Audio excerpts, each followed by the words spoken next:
Now we will study about the structure of the cerebral cortex and the various functional areas which are located in the cerebral cortex. Now, as we very well know that if we cut a section of the cerebral hemisphere, we can see the distribution of gray and the white matter in it. And a cut section shows that in the cerebral hemispheres, there is an outer zone of gray matter which is known as the cerebral cortex.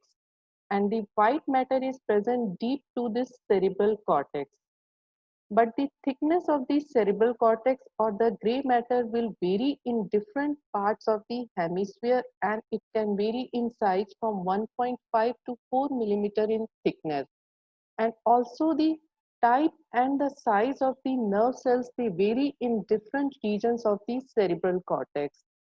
And the various type of the nerve cells which are present in the cerebral cortex, they are the pyramidal cells, stellate cells, fusiform cells, horizontal cells, or the cells of Machinotti.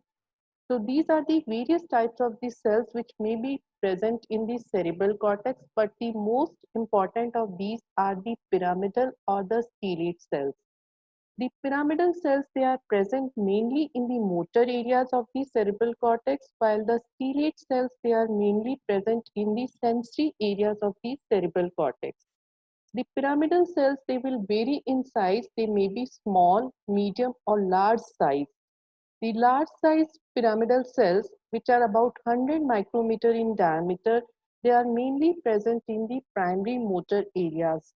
And axons of these pyramidal cells, they forms the corticospinal or the corticonuclear fibers. So these are the pyramidal cells which are mainly present in the motor areas.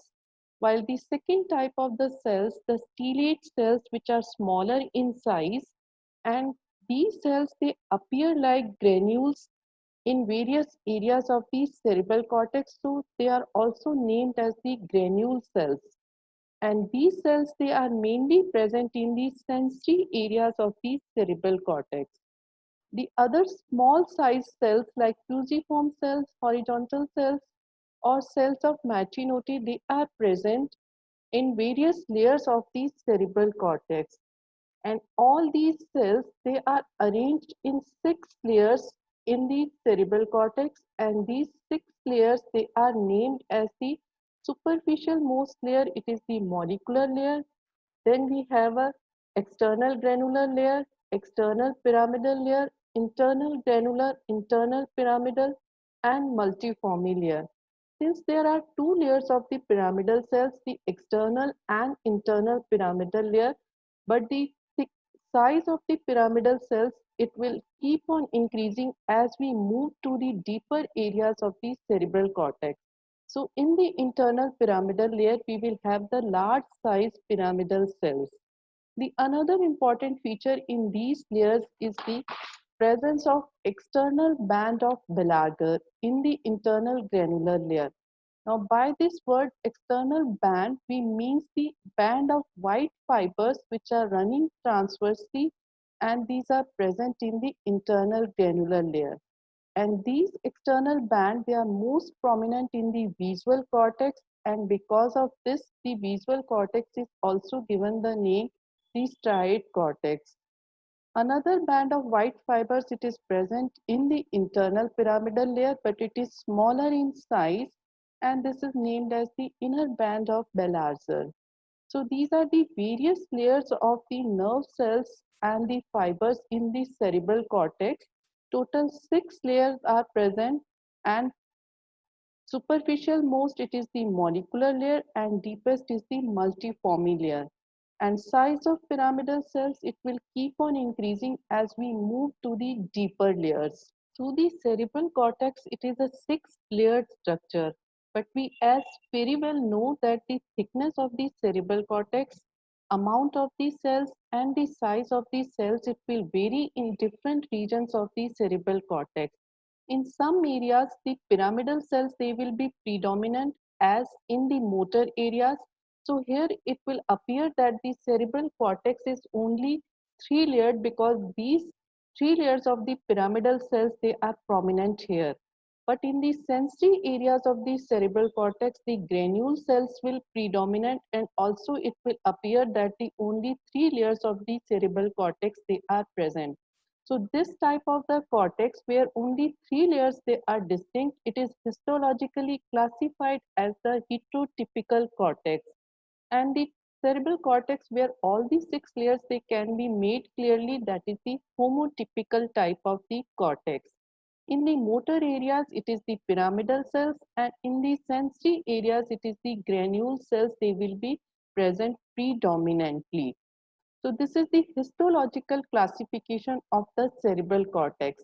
But if we see the according to the evolution of the cerebral cortex from the lower mammals to the human beings, it can be classified into three types of the cortex. The archicortex, which is the oldest type of cortex, and this can be seen only in the hippocampal regions of the cerebral cortex, and it will consist of only the three layers of the cells, that is the first, fifth and the sixth layer of the cells. The according to the evolution, the second type of cerebral cortex, it is the paleocortex found in the olfactory and limbic areas. And third type of the cortex which is present, which will form about 90% of the human cerebral cortex, it is the neocortex, because this is the relatively recent in evolution. And this neocortex, it consists of six layers of the nerve cells, but they may be predominantly pyramidal or they may be predominantly granular cells. Then the layers 2 to 4, they have been added to the neocortex. So histologically, it can be homotypical or heterotypical type of cortex according to the type of the cells, and the cells they can be pyramidal or granular cells according to the function. That is, if a cortex is motor in function, here the pyramidal cells they will predominate. But according to the evolution, the cerebral cortex can be archicortex, paleocortex, and the neocortex. And in human beings, almost 90% of the cerebral cortex, it is the neocortex. So now we are clear that the cerebral cortex in different regions of the cerebral hemisphere will vary in its structure. That is, the some areas of the cerebral cortex will have the predominance of pyramidal cells, while other areas they will have the predominance of granular or stellate cells. Such areas they not only differ in their structure but also functionally they are different.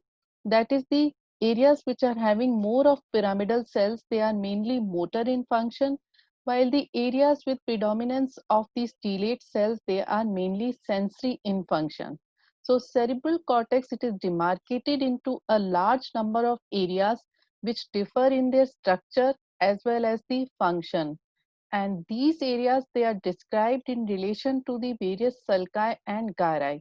That means the area which is present in front of the central sulcus, this is the precentral gyrus, and this precentral gyrus will have predominantly pyramidal cells and it will be motor in functions, while the posterior to the central sulcus we have the postcentral gyrus, and in this postcentral gyrus we have mainly the stellate cells, and this area is sensory in function.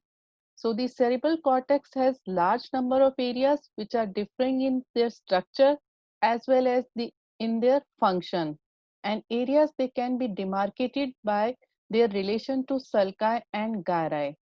Now, Brodmann, a neurologist, has classified the cerebral cortex into 52 such areas, and these areas they are given special number by him.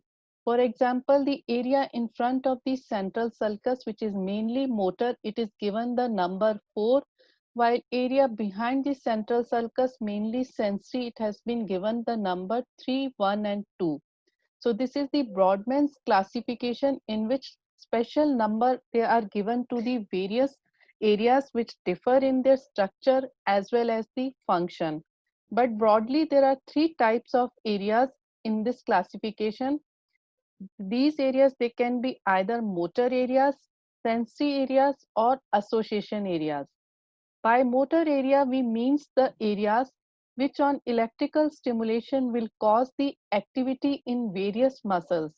So these areas, they are mainly motor in function, and the corticospinal and corticonuclear fibers, they will arise from these motor areas.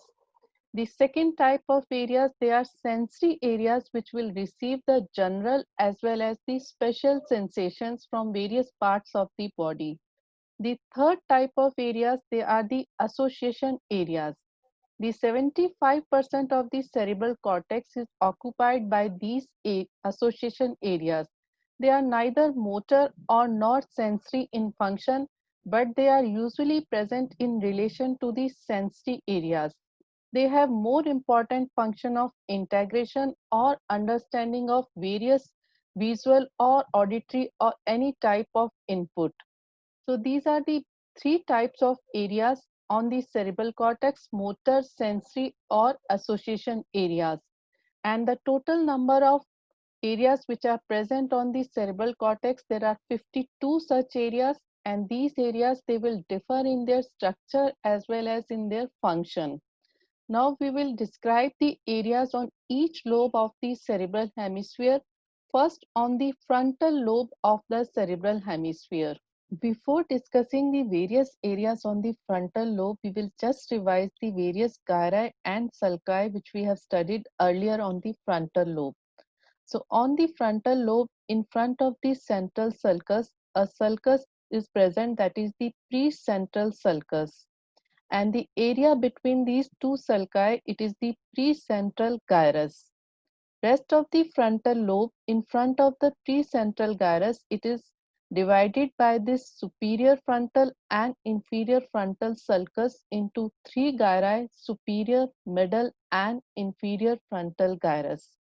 So now we will discuss about the various functional areas on the frontal lobe.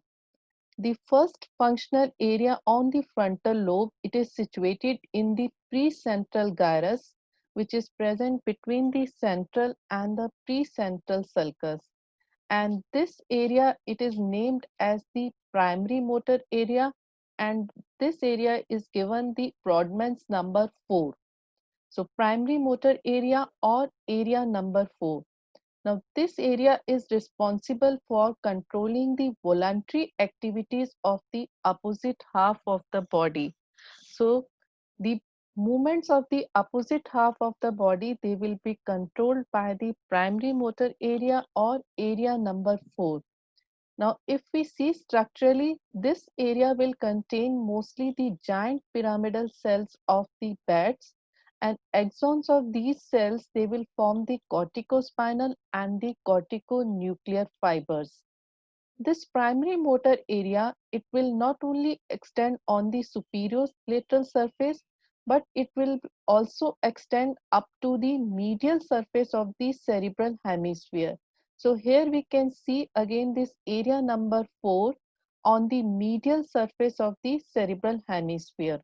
So the primary motor area or the area number 4, it will extend from the superolateral surface onto the medial surface around the paracentral lobule. And this area, it is controlling the voluntary activities of the opposite half of the body. Now, body, it is represented in a upside down manner on this primary motor area, and representation of the human body on the cerebral cortex, it is named as the human homunculus. The word homunculus, it means the little man.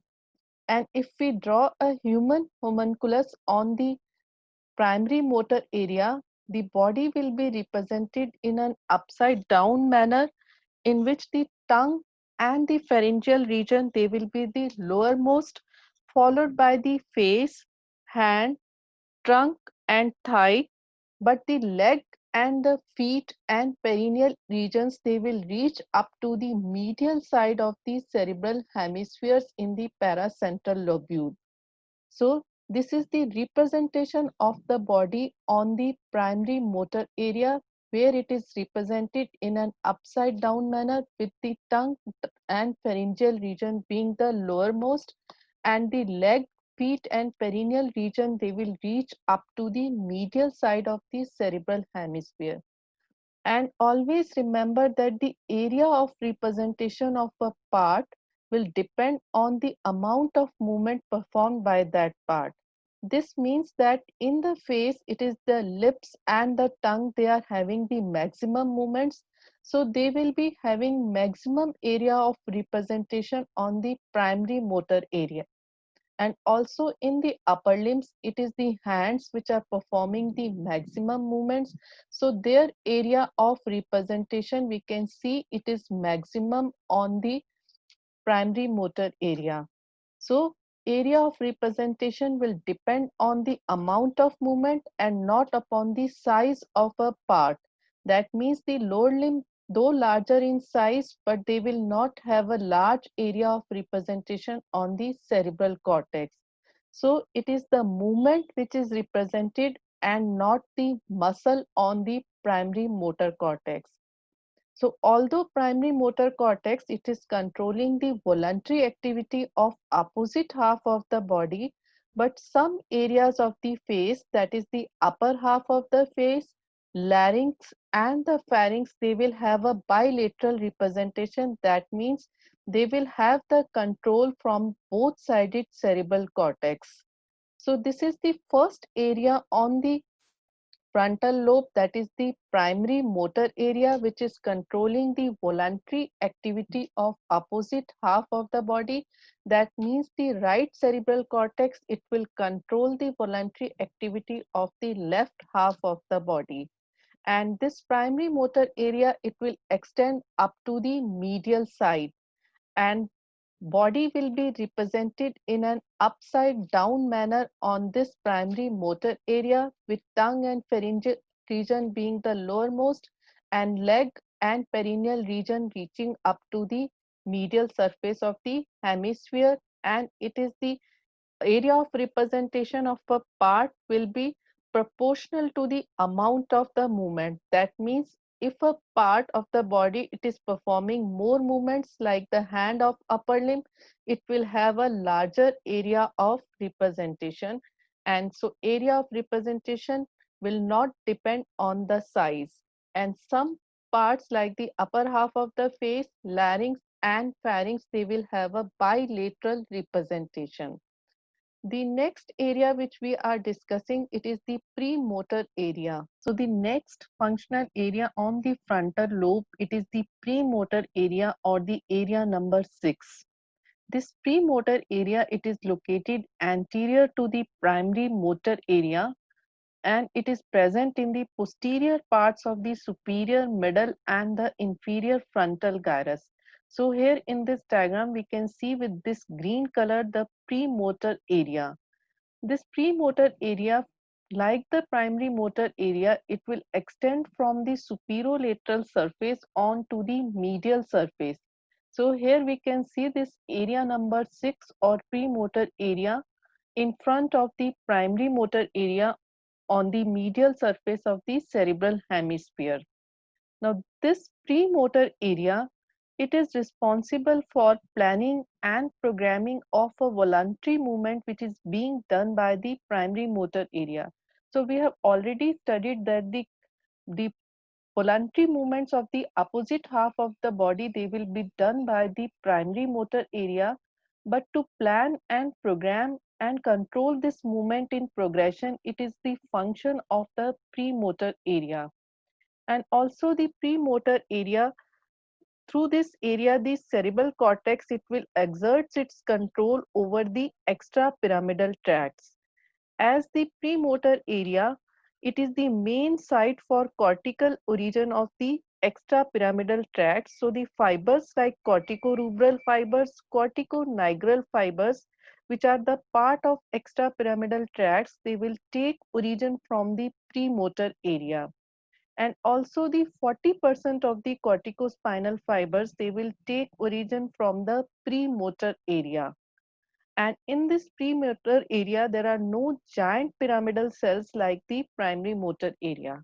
So the premotor area, it is the area number 6, which is located anterior to the primary motor area. And this area is responsible for planning and programming of a voluntary movement. And through this area, the cerebral cortex, it exerts a control over the extrapyramidal tracts. And also this area, it is responsible for the complex skilled movements. By the word complex skilled movements, we means the movements which we learn through repetitive efforts. And an example of these complex skilled movement, it is the threading of a needle, which we learn through our repetitive efforts. So these type of movements, they will be done by the premotor areas.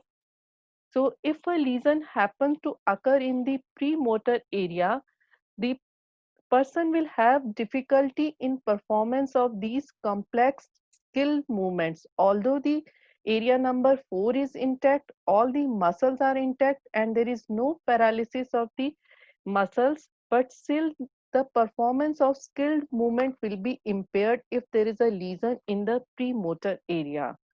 So this is about the premotor area, area number 6 in front of the area number 4, and which is responsible for planning and programming of a voluntary movement done by the area number 4. The next functional motor area on the frontal lobe, it is the supplementary motor area.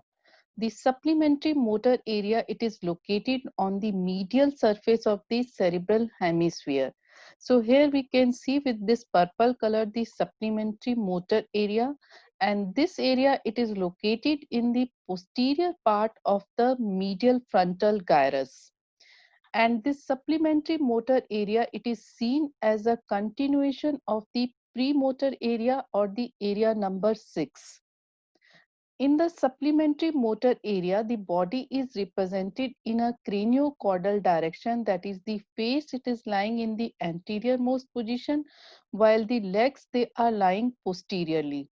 The supplementary motor area, it is responsible for the complex sequential movements, and this area will have a bilateral control over various muscles of the body.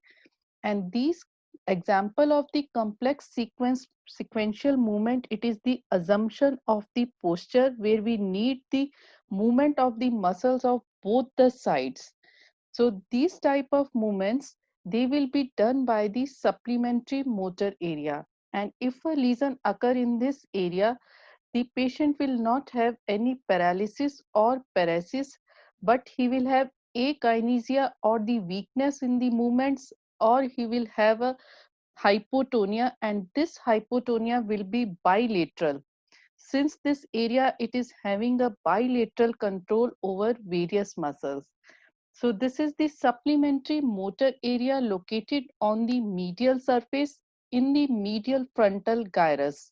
And this area is responsible for the sequential movements, an example of which is the assumption of posture. So we have studied the three motor areas on the, so we have studied three motor areas on the cerebral cortex of frontal lobe. First is this primary motor area, that is the area number 4. Second is the premotor area, that is area number 6. And third is the supplementary motor area, which is on the medial surface of the cerebral hemisphere. Now the area number 4, primary motor and the premotor area, they are also known as the primary somatomotor area, and they are also designated as MS1, in which M is capital and S is small. By the word MS1, we means that these areas, they are primarily motor in function with very small sensory movements. Sensory function is also observed in these areas. So they are also named as MS1. While the supplementary motor area, it is the secondary motor area, it is denoted by the word MS2. The next area on the frontal lobe, it is the frontal eye field. This area is numbered as the number 8. The frontal eye field, it is located in the posterior part of the middle frontal gyrus. This frontal eye field will, on stimulation, this will cause the conjugate deviations of the eye to the opposite side. So function of frontal eye field, it is responsible for the conjugate movement of the eyes, but towards the opposite side. By conjugate movement of the eyes, we mean the simultaneous movement of both the eyes. For example, we can see in this image, if a person is trying to look towards the left, his left eye will be laterally rotated, but right eye, it will be medially rotated. But both the eyes, they are trying to look towards the left. So this is the conjugate movement of both the eyes. And this type of movement, it will be controlled by the frontal eye field area number 8. And the right frontal eye field, it will cause the movement of the eyes towards the left, or the right frontal eye field will allow the person to look towards the left, while the left frontal eye field will allow the person to look toward the right. That means the frontal eye field causes the conjugate movement of the eyes towards the opposite side. Now, if the right frontal eye field of a person is damaged, that means the movement which is lost, it is that the person will not be able to look towards the left. And if in such a patient we ask the patient to look towards the left, his eyes, they will be now deviated towards the right. So the right frontal eye field, it causes the movement of the eyes towards the left. But if it is damaged, now the patient, when we ask the patient to look towards the left, his eyes, they will be deviated towards the right or towards the same side of the lesion.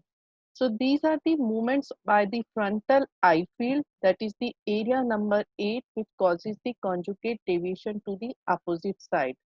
The second type of movement which is controlled by the frontal eye field, it is the voluntary scanning movement of the eye. By example of voluntary scanning movement is that when a teacher is writing something on the board or drawing an image, the eyes of the students, they may follow the image or may follow the writing by the students. It is their will. So this is the voluntary scanning movement. Involuntary scanning movement, that in a video game, when an object is moving fast, our eyes, they keep on continuously moving along with that object. That is the involuntary scanning movement. The voluntary scanning movement of the eyes, they are controlled by the frontal eye field, while the involuntary scanning movements, they are controlled by the visual area present in the occipital lobe. And both the eye fields, that is the frontal eye field and the visual area, they are connected to each other by the white fibers or the association fibers. So this is the function of the frontal eye field, area number 8, located in the posterior part of middle frontal gyrus, conjugate deviation of the eyes to the opposite side, and the voluntary scanning movement of the eyes. And if a lesion occur in the frontal eye field, it will cause the deviation of eyes to the same side of the lesion and loss of voluntary scanning movements. Now the next motor area on the cerebral cortex, it is the area number 44 and 45, that is the Broca's area or the speech area. The motor speech area or the Broca's area, it is located in the inferior frontal gyrus. Now, as we know that the lateral sulcus, as it reaches near the superolateral surface, it will give up three rami. As we see in the first diagram, these three rami, they are anterior horizontal, anterior ascending, and the posterior ramus of the lateral sulcus. And part of the inferior frontal gyrus between these rami, they are named as the pars orbitalis, pars opercularis, and the pars triangularis. And it is in the pars opercularis part, that is between the anterior horizontal and anterior ascending rami, and the pars triangularis part of the inferior frontal gyrus, which is between the anterior ascending and the posterior ramus, the motor speech area or the Broca's area, it is located. And this area is given the Brodmann's number 45 in the pars opercularis and 44 in the pars triangularis. So this is the location of the motor speech area on the frontal lobe. It is located in the pars opercularis and pars triangularis part of the inferior frontal gyrus. And another important fact of the motor speech area is that it is always located in the dominant hemisphere. That means in 70% of the persons who are right-handed, the motor speech area will be present in the left cerebral hemisphere only. While in the left-handed person, rest of the 30% person, it will be located in the right cerebral hemisphere. So always remember that motor speech area, it is located in the dominant hemisphere. Function of the Broca's area is that it will cause the formation of adequate words and formation of adequate sentences so that an expressive speech can be formed. So although the movements of the larynx, pharynx, mouth, tongue, soft palate and other respiratory muscles, it will be controlled by the primary motor area or the area number 4. But the stimulation of these areas so that the adequate words or sentences can be formed and an appropriate speech can be formed, that is the function of the motor speech area or the Broca's area. So although it does not control the movement of these muscles which are controlled by the area number 4, but this area causes the adequate stimulation of these muscles so that there is an appropriate formation of a speech, adequate formation of words or sentences. Now, if a lesion occur in the Broca's area or the motor speech area, there will occur aphasia. Aphasia means the inability to speak, and if the aphasia is due to lesion in the motor area, this will be named as the motor aphasia. In this type of aphasia, the patient will not be able to produce an expressive type of speech.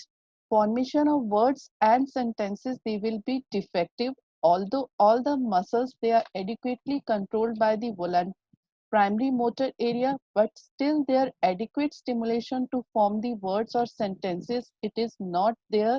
So the patient will not be able to form an expressive type of speech. So this type of aphasia, it is named as the expressive or the motor aphasia. Although a person can write the words and also he can understand the meaning of the speech or he can understand the meaning of any writing, but still he will not be able to express himself. And this type of aphasia, it will occur only if there is a lesion in the dominant hemisphere of the brain. So this is the motor speech area present on the inferior frontal gyrus, area number 45 and 44, which is responsible for formation of an expressive speech, and lesion in the motor speech area will cause the motor aphasia or Broca's aphasia. The next area on the frontal lobe, it is the prefrontal area. The prefrontal area, it is located in the superior, middle and inferior frontal gyrus in front of the motor and the premotor area. This area from the superolateral surface, it also extends onto the medial surface. Here we can see the prefrontal area, and this area, it is given the number 9, 10 and 11 and also includes the 46 and 45.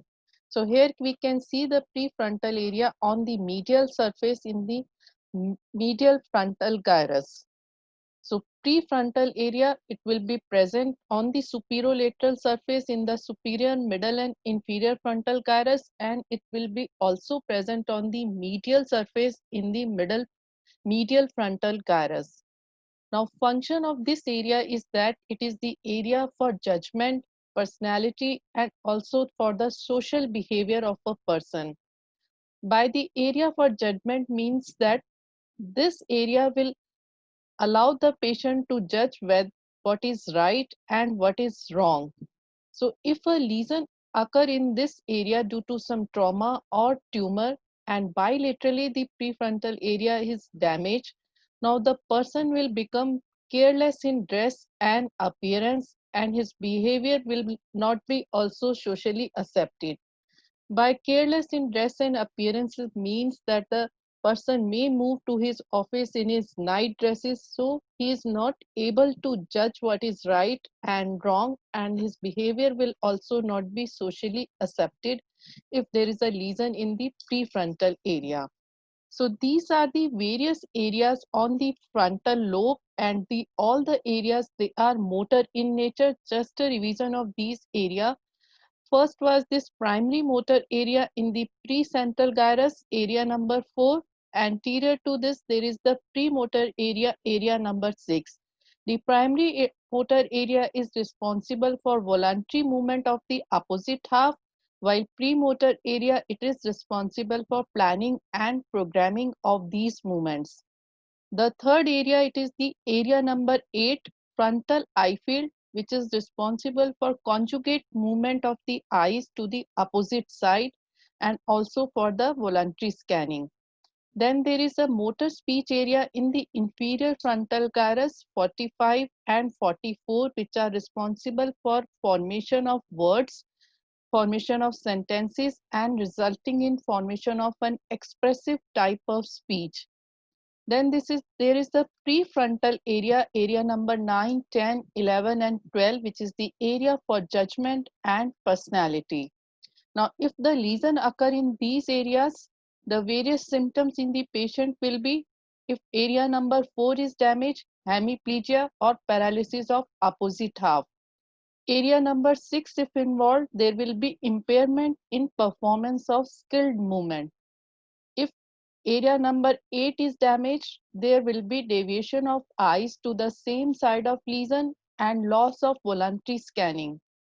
If the motor speech area it is damaged, there will be a motor or Broca's or expressive type of aphasia in which person is unable to speak.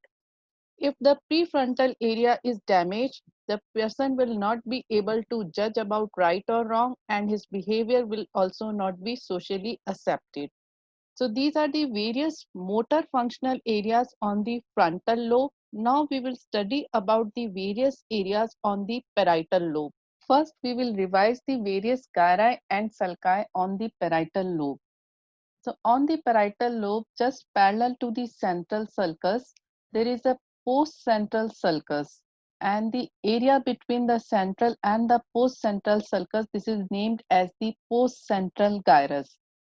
Rest of the parietal lobe, it is divided by this transverse sulcus, that is the intraparietal sulcus, into a superior and inferior parietal lobule. And also we can see that in the inferior parietal lobule, the posterior ends of the lateral sulcus, superior temporal sulcus, and the inferior temporal sulcus, they are extending up to the inferior parietal lobule, and part of the cerebral cortex around the posterior ramus of the lateral sulcus, this is named as the supramarginal gyrus, and part around the superior temporal sulcus, this is the angular gyrus, but the part around the inferior temporal sulcus, it is named as the arcus temporo-occipitalis. So these are the various gyri and sulci on the parietal lobe.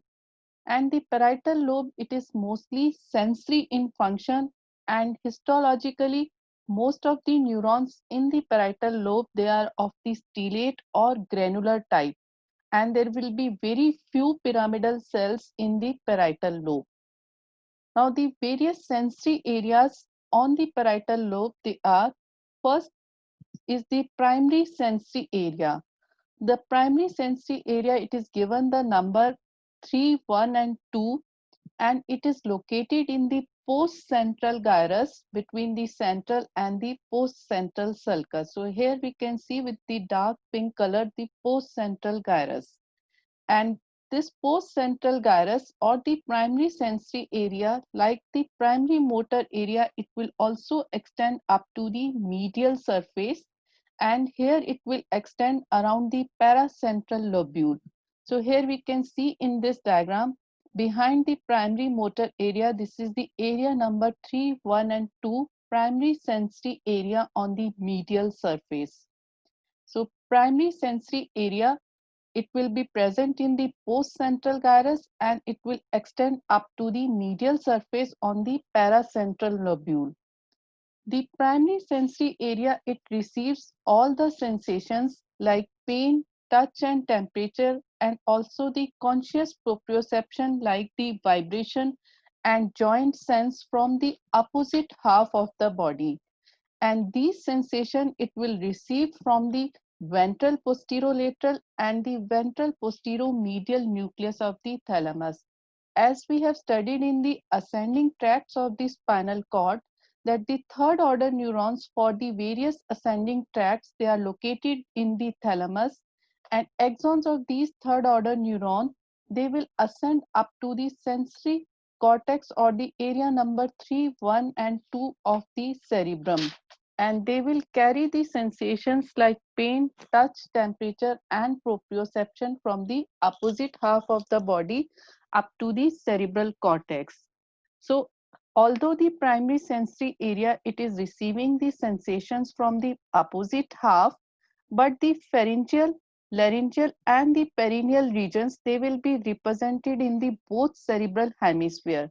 So sensations from these areas, that are the sensory sensations, they will reach up to the sensory cortex of both the cerebral hemispheres.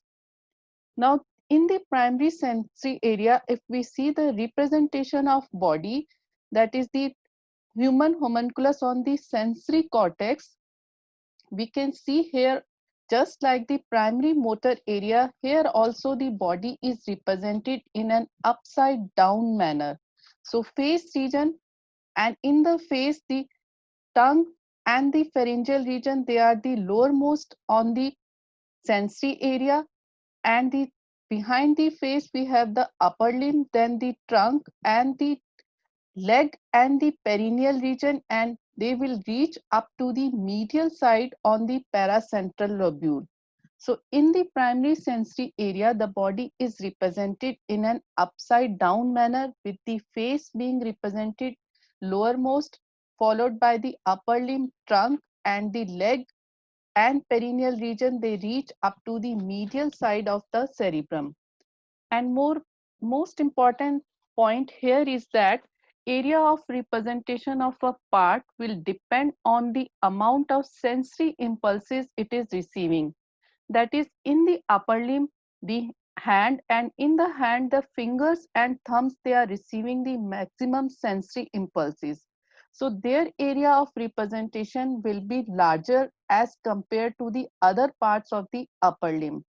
Similarly, in the face, the tongue and the lips, they are receiving the maximum sensory impulses, so their area of representation will be larger as compared to the other parts. So area of representation on the sensory cortex of a part, it will be proportionate to the amount of sensations received by that part and not on the size of the part. So this is about the primary sensory area, which is present in the post-central gyrus, and it extends up to the medial side, and it receives all the exteroceptive sensations like pain, touch and temperature, and proprioceptive sensations like vibration, muscle and joint sense from the opposite half of the body, but there will be a bilateral representation for the pharyngeal, laryngeal and the perineal region.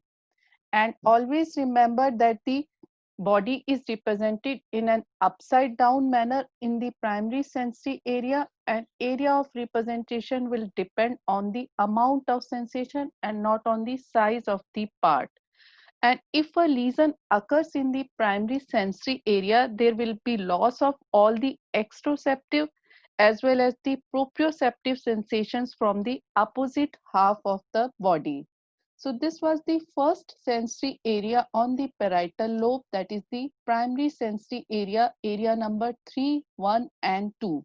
The next sensory area on the parietal lobe, it is the secondary sensory area. This area is very small in size and it receives very few cutaneous sensations, and it receives the cutaneous sensations like stroking with a brush or tapping of the skin. The secondary sensory area, it is located in the superior lip of the posterior ramus of the lateral sulcus. So here in this diagram, this blue colored area, this is the secondary sensory area. An important fact about this area is that it receives sensations from both halves of the body, but predominantly from the contralateral side of the body or the opposite side of the body. So this is the second area on the parietal lobe, that is the secondary sensory area, receiving very few sensations and predominantly from the opposite half of the body. The next sensory area on the parietal lobe, it is located in the superior parietal lobule. So here we can see the superior parietal lobule above the intraparietal sulcus. And this area is named as the sensory association area, and Brodmann's number to this area is area number 5 and 7. Sensory association area, it helps to identify an object just by touching or feeling it. That is, without even looking at the object, a person can identify the object in his hand. This is the sense of stereognosis, which is perceived in the area number 5 and 7 in the superior parietal lobule.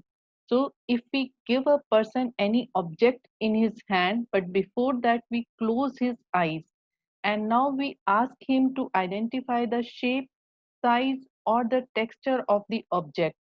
So this type of sensation, it is known as the stereognosis.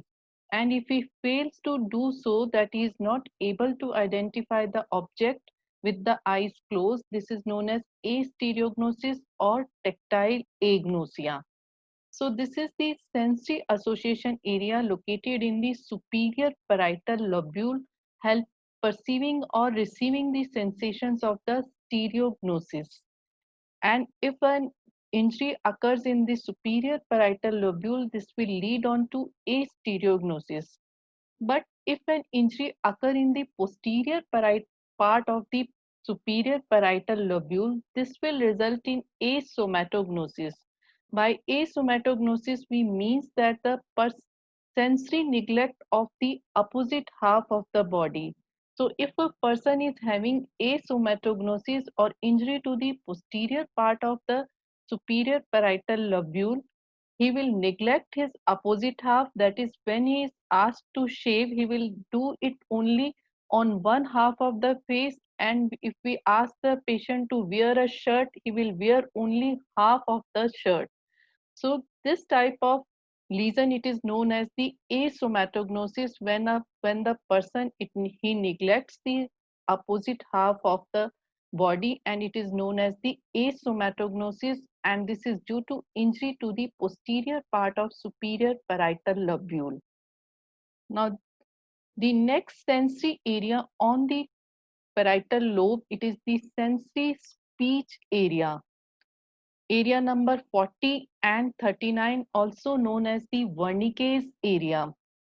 This area, it is located in the supramarginal and the angular gyrus of the inferior parietal lobule. And always remember that sensory speech area, it will be present only in the dominant hemisphere, just like the motor speech area or the Broca's area, which is present in the dominant hemisphere only. And both the areas, the motor and the sensory speech area, they will be joined to each other by the white fibers known as the arcuate fasciculus. This sensory speech area or Wernicke's area, if we see posteriorly, it merges with the other association areas, that is the visual association areas, and also with the sensory, with the sensory secondary auditory area or the auditory association area, that is area number 22. So this is the another area on the parietal lobe, sensory speech area or Wernicke's area. This sensory speech area, it helps in interpretation of language through visual and auditory input. This means that it will help in understanding of anything which is spoken or anything which is written. So if a lesion occur in the sensory speech area, the patient will have sensory or receptive type of aphasia. By this aphasia, we mean the In this type of aphasia, the person will be able to speak because his motor speech area is intact, but he will not able to understand his own speech as well as the words or speech spoken by others.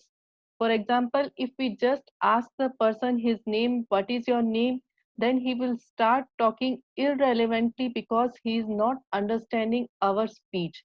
So he will keep on talking irrelevantly, like I have gone to Bombay, I have gone to Udaipur. So this type of the talk, when the patient is not able to understand his own speech, he will start forming new words and he will not realize his own mistakes. So this type of aphasia, it is known as the sensory or the fluent type of aphasia, and for us it will appear that the patient is speaking some foreign type of the language. So this is the difference between the aphasia of the motor speech area when the patient is not able to speak. So it is a non-fluent type of aphasia. But if the aphasia is due to a lesion in the sensory speech area, it is a fluent type of the aphasia when the patient is talking continuously, but he is not understanding the meaning of his own speech. Some other manifestation of lesions in this area can be alexia, that the person is having a difficulty in reading because he is not able to understand the anything which is written, or dyscalculia when patient is having difficulty in calculations, anomia when there is a difficulty in naming of the objects. And if a lesion it involves the dominant hemisphere, it may involve both the motor as well as the sensory speech area. This type of lesion it is known as the global type of aphasia. So we have discussed the motor aphasia due to lesion in area number 45 and 44, sensory aphasia due to lesions in the 40 and 39, and third type of aphasia it is the global type of aphasia. Another type of aphasia, it is the conduction type of aphasia. In this type of aphasia, the white fibers which are joining the motor and the speech, sensory speech area, they are damaged. The patient will have the conduction type of aphasia in which he is able to speak, read or write normally, but repetition of any word or phrases, it is difficult for the patient. So these are the four types of aphasia: the motor aphasia, sensory aphasia, global, and the conduction aphasia. So these were the various sensory areas on the parietal lobe, just a revision of them. First is the primary sensory area in the postcentral gyrus, area number 3, 1 and 2, which receive all the exteroceptive, that is the pain, touch, temperature and proprioceptive sensations from opposite half of the body. The second area, it is the sensory association area, Brodmann's number 5 and 7. This area, it helps or receives the sensation of stereognosis when a person is able to identify an object just by touching or feeling it and without looking at it. But if a lesion happens in this area, there will occur a stereognosis.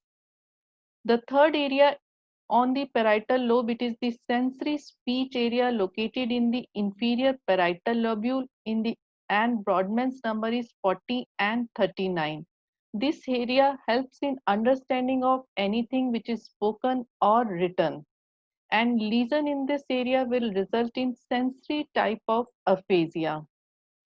The next functional areas which we are studying, they are on the temporal lobe. On the temporal lobe, two auditory areas are located. One is the primary auditory area, that is area number 41 and 42. Second is the secondary auditory area or area number 22, also known as the auditory association area. The primary auditory area, it is located on the superior surface of superior temporal gyrus.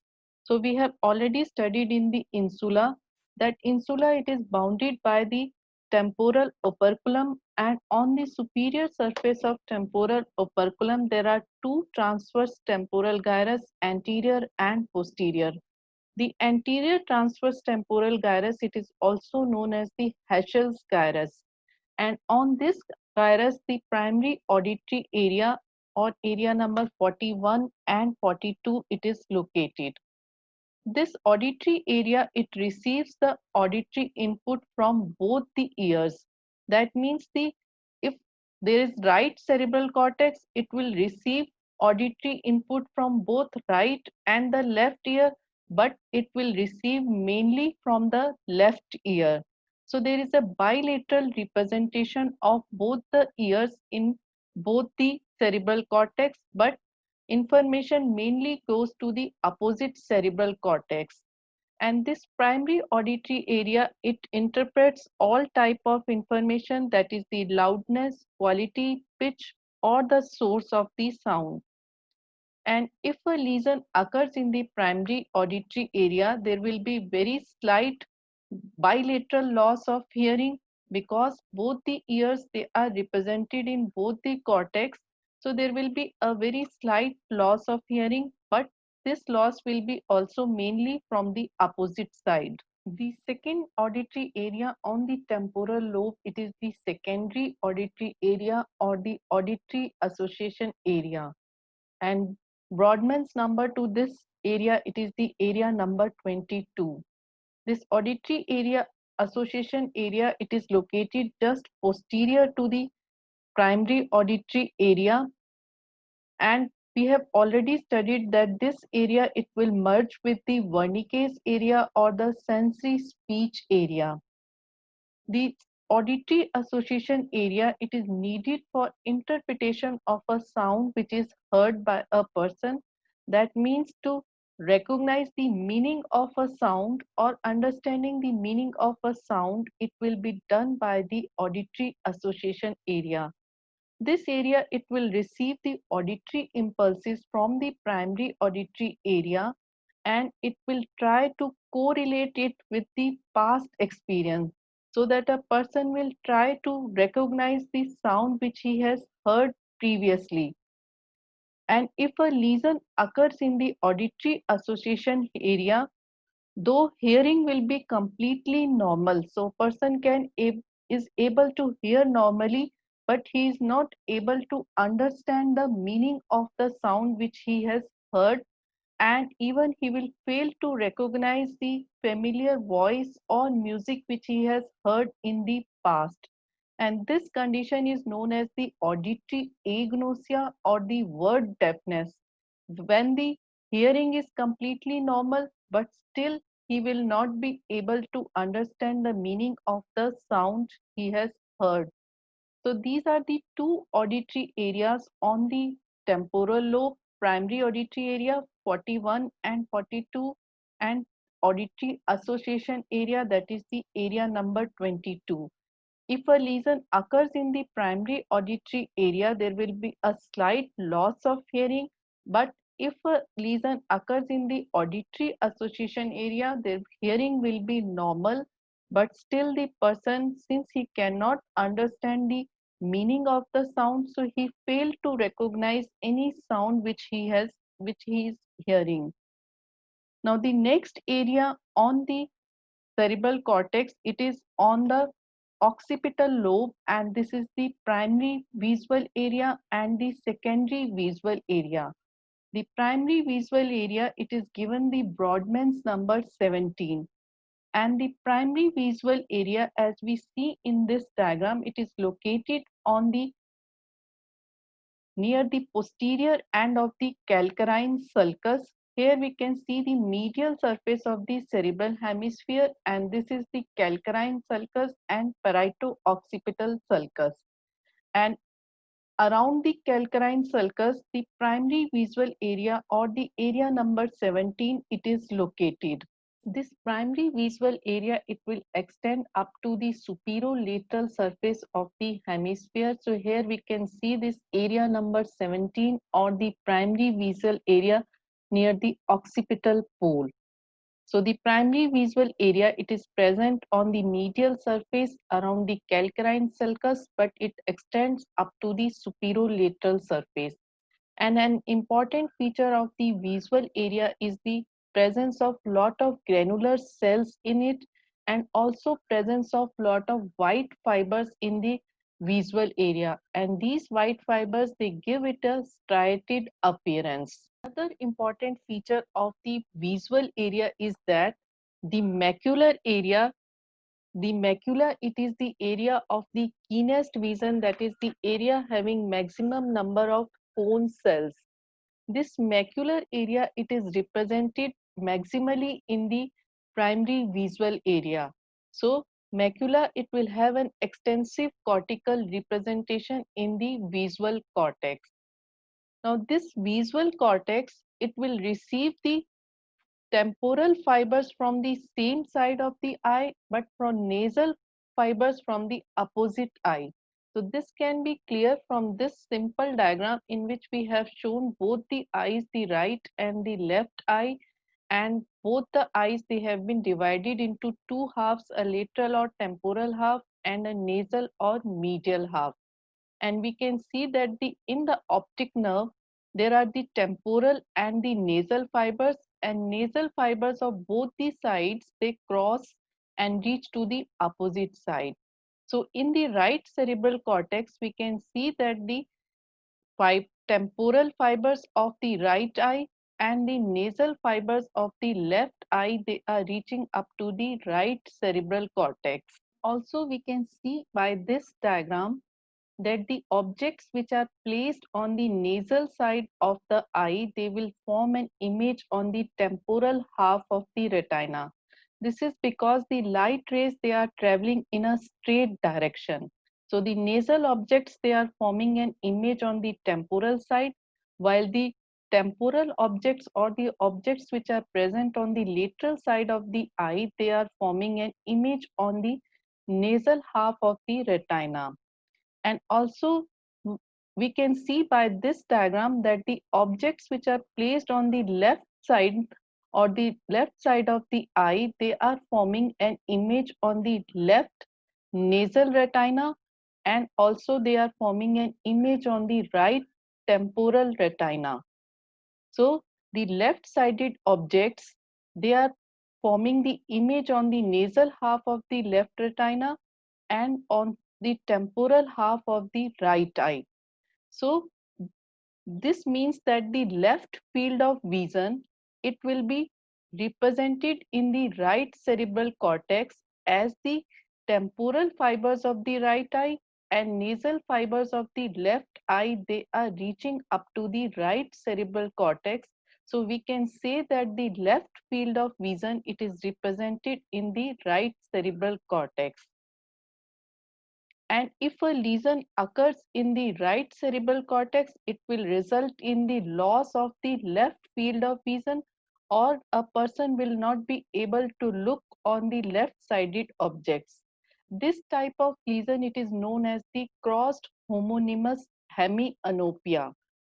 But in these lesions, the macular area will always be spared, as we have already studied that the macula, it is having a maximum area of representation on the visual cortex, and the macular area on the visual cortex, it is also receiving dual blood supply, that is from the posterior cerebral artery and also from the middle cerebral artery. So always in the vascular lesions, the macular area or the area of keenest vision, it will be spared, and there are two reasons for it. It is having an extensive cortical representation, and moreover it is having a dual or double blood supply. So this is about the primary visual area or area number 17 present around the calcarine sulcus, and this area, the right visual area, it is receiving the left field of vision, or it is receiving the fibers from the temporal half of the same side and nasal half of the opposite side. The next area which is present around the primary visual area, it is the secondary visual area or the visual association area, and this area is given the number 18 and 19. Now the secondary visual area, it is needed for interpretation of a visual input or understanding of anything which we see. So to recognize the objects which we are seeing, we will need the secondary visual area. If a lesion occurs in the secondary visual area, though the vision of the person will be normal, but he will not able to recognize even the familiar objects. So this is about the secondary and the primary visual area, that are the area number 17, 18 and the 19. Some other functional areas in the cerebral cortex, they are: first is this gustatory or the taste area, which is the area number 43. This taste area, it is located in the lowermost part of the postcentral gyrus. The second area, it is the vestibular area, which is also located in the postcentral gyrus in the part which is representing the face. So these are the two areas on the superolateral surface. One is the gustatory or the taste area, another is the vestibular area. Both are located in the lowermost part of the postcentral gyrus. The third area, it is the olfactory area or the area number 28, which is located in the uncus and the parahippocampal gyrus, which are present on the inferior surface of the cerebral hemisphere.